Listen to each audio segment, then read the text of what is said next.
us on the actual webinar portion of that. If you wanted to move over, feel free to do so. And then for the rest of us watching live on Facebook, we'll just go ahead and begin with some questions as well. So the first question that came in, and I think we kind of touched on this, but what is the difference between video for B2B and video for B2C? Phil, do you want to tackle that first? You know, it's interesting. The B2C, I think both can have the element of funny and brand, but the audience is really much larger on the consumer side. You know, and that's even just true of any market strategy, B2B versus B2C. And so I think you can, number one, you have to entertain probably a lot more because people are watching this maybe in a non-business environment.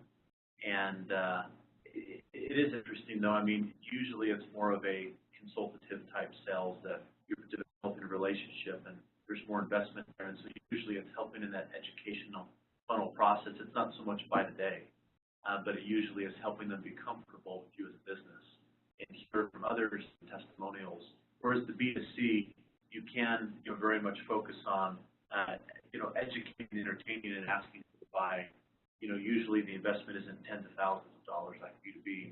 And that's kind of going through the funnel. The B2C is usually buy this product that's $1,000 or $500 or less. And so with the Dollar Shave Club, that going from a B2C perspective, $1. Yeah. And as you look to kind of how kind of those subscription models for consumers, I do think you have to spend as much, sometimes a little bit more, but your audience it allows you to be a little bit more playful and maybe because comedy allows you to make a sale that they buy on a whim a little bit more, whereas B2B, no one makes purchases on a whim. Usually not. Yeah. Important thought. Yeah. I like to accentuate that. B2B, definitely people are considering more. Kind of to expand on this, Dave, are you seeing when B2B and B2C companies, I guess, come to you guys and see if they're fair, are they requesting very specific videos, one side versus the other? Do you notice that at all? To my knowledge, Harmon Brothers has not done a B2B video. It's mostly B2C. Mm-hmm. And so consumers are able to kind of understand that Harmon Brothers specialize in B2C, and they're kind of self-selecting in their way. Yeah. Okay. Yeah. Well, so I'm not as involved on the client development side, so I'm not very familiar with, maybe a lot of people have reached out for B2B and it hasn't worked out, or we've turned them down. Yeah. But up until now, it's been all B2C. We've seen that. We see more interest, investment for the B2C type companies we work with than B2B. B2B sees the value, and it's usually more of a content marketing play versus more of a commercial, sales promo, buy now, get it out. Good question. Have you ever made a bad video, and what did you do about it? I don't want to point this at you, Dave, thinking you probably haven't, but maybe you have a great story from early on. I've made plenty of bad Studio C sketches, for what that's worth. A bad ad. I would say a couple of the VidAngel ads we did on a fairly low budget weren't great, and I think that was a little bit of the benefit of being able to do things on a shoestring budget and just trying things out, was that we could make those cheaper mistakes without it, costing us tens of thousands of dollars or what have you. I think in those cases, it's just a good opportunity to pay attention to how your audience responds to the ad. If it's not performing well, show it to a number of test audiences, ask questions like, were these jokes landing? Were they making sense? What part of the sales structure wasn't working for you? Or why were you not drawn in to buy this product? And just using it as a learning opportunity. We've been fortunate that I don't think we've made a big ad that has been bad. I think our big ads have pretty much all succeeded, luckily. Awesome. Next question. Are there any industries that video just isn't a good option for? Good thoughts. I guess I'll weigh in on that. And Braille. Sorry, that's probably insensitive. I apologize. And even in that situation with auditory, it can be quite effective. Yeah. Sorry. It's okay.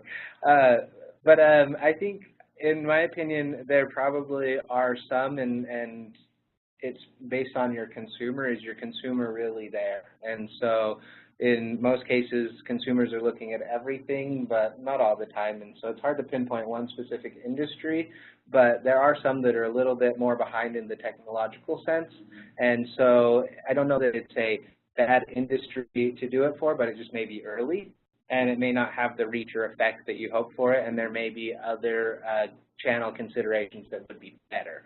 Not to say that video would be bad, but other than that, I think that creativity, comedy, storyline, you can make pretty much a video for anything, and if you just do it well, you can make the most boring thing look fun for a minute. And so I think that's the major challenge that you're going after, and so that's what I would consider. I don't know if you guys have any more on that. I mean, I would say the mega trends, what we're seeing from a macro perspective is people's consumption patterns are turning a lot more digital and audio visual, and they want to have an experience. So I'll find myself, I get to a news article, and if it's, I would rather watch a 2-minute video about something than read 5 paragraphs. Maybe I'm just lazy, but it's almost like I prefer to just be entertained. Dave's fault, we discussed earlier. No, but it's interesting. I think that not only is it trending that way, but I look at the younger generation. Even on Sunday, I was teaching a lesson, and like I was up there talking, and here I am in person trying to engage them. I think I try to feel they actually start paying attention. And I just think that younger generation especially is, responds very favorably.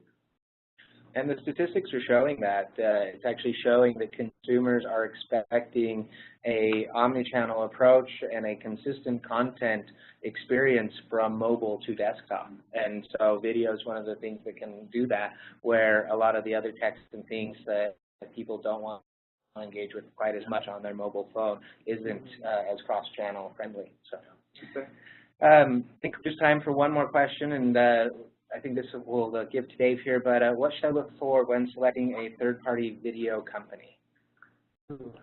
Third-party video company. I would look at track record. They don't have a track record of making ads that really sell and that get a good ROI so that you can, keep spending and build the view count, build that funnel. If they don't have a track record, then I would hope that they're willing to do your ad for fairly cheap so that they can build that track record. And I would look for people who are collaborative.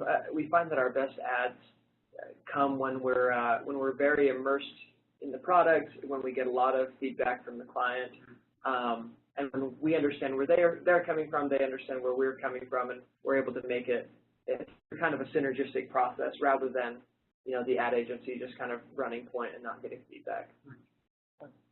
Any other thoughts, Phil?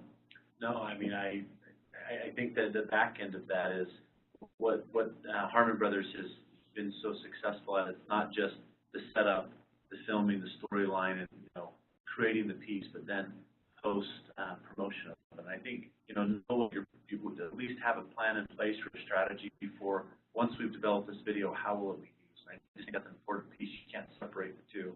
It's silly to go invest $20,000 in video if you don't know. How you'll then distribute it and get value and, be able to increase the view count. So. And if you guys have a couple more minutes, we did have a couple questions come in here still, and I want to get to everybody. I'm going to go ahead and just cut off the questions here, though. And so we just have 2 more that we'll go ahead and answer. And so Great. The first is the comment, how to make the most boring thing become fun, reminds me of testimonial videos that I'm brainstorming right now. Any ideas or examples of people that have made really great and fun testimonials? Out of boring videos or out of a boring product? I think the question is more just fun testimonials in general. How do you make a testimonial more fun than just somebody, a face talking, Any thoughts?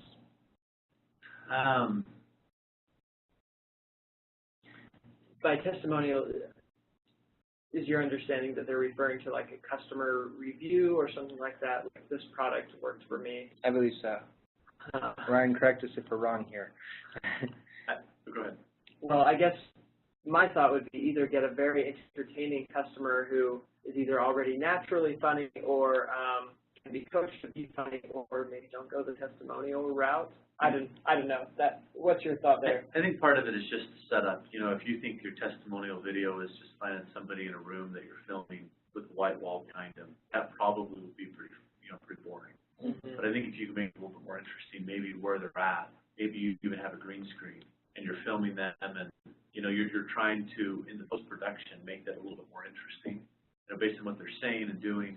I saw a great kind of video series recently of little kids talking, and as they're talking, what's happening is you're illustrating, kind of with what's happening on the right. So the kids are talking and saying and correcting themselves, and you see them kind of cross off the illustration. No, that's not right. And so it was interesting where I think you could almost take people's words, even when they're trying to not be funny and entertaining, and almost what you do in post-production, have some fun with it. Not where you're making fun of them, but you're just making it more engaging for the user. Gotcha. Through visuals. Absolutely.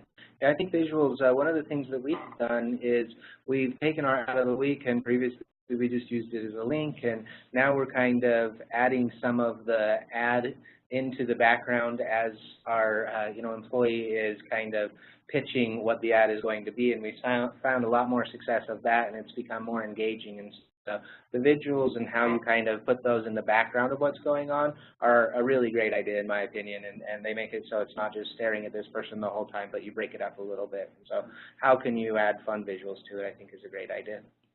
And then the last question is, do you think a brand should do more vlogs or how-to videos? What will engage more and why?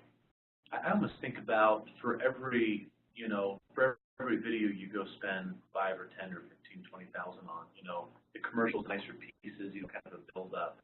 I almost think for every one of those, you ought to be doing, 10 vlogs, right? Because it's fairly inexpensive, and it's that type of content. Your view count may not be tens of thousands, but, we've even seen from one of our customers, Orbit Irrigation Products, they haven't gone out and hired a huge production company to go produce these, award-winning films, but collectively speaking, they've done hundreds. And they have, I think, hundreds of thousands, if not millions of views, because it's just that how-to video and that, at that point, it's that consistency. It's that consistency, and it's that, hey, I know if I have a question, I can go find an answer, and it's applicable to me in that video. And so I think it more has to do with when you're looking for a good vlog topic or a good how-to video, it's probably go talk to customer support, go talk to yourself and say, what are people always asking? And you probably come up with 5 or 6 right then and do videos on them. So I think there's a ratio, maybe for every one little bit nicer produced video, you should be doing 5 or 6 or even 10, kind of vlogs or how-to videos that are more iPhone production quality. Sure. Expand on that from more of a digital point of view. I think that SEO people are definitely going to be pushing you to find out what is actually a relevant key term. How-to right now is a very popular search. And so just by having how-to in your title, you may make that product more engageable because it will simply be found more. Does that mean that you can't do keyword research and SEO optimization for a blog? No, but the fact that what are people typing might really apply for your business to a how-to video, whereas if you're not in the necessarily how-to video realm of things, that's not your service or your product per se, then a blog could be a little bit more fun, and you could get around the what is a more stringent, how-to kind of a step-by-step 1, 2, 3 type of a thing, whereas a blog could probably bounce around a little bit more, and you could be a little bit more creative with it. And so I really think it's dependent on the product or service that you're providing. Guys, that is all the time we have for today. We really appreciate all the questions that you have sent in and your time with us. I want to invite you guys to attend our next month's webinar. It'll be on the 3rd Tuesday of the month, as usual, and we'll be announcing the theme of that in an upcoming email. And so for everybody who didn't get to ask all their questions or wanted to continue following along, remember you can find us at the hashtag Fluid Webinar Series or direct message us at GetFluid and at VidAngel. Thanks again and have a great day.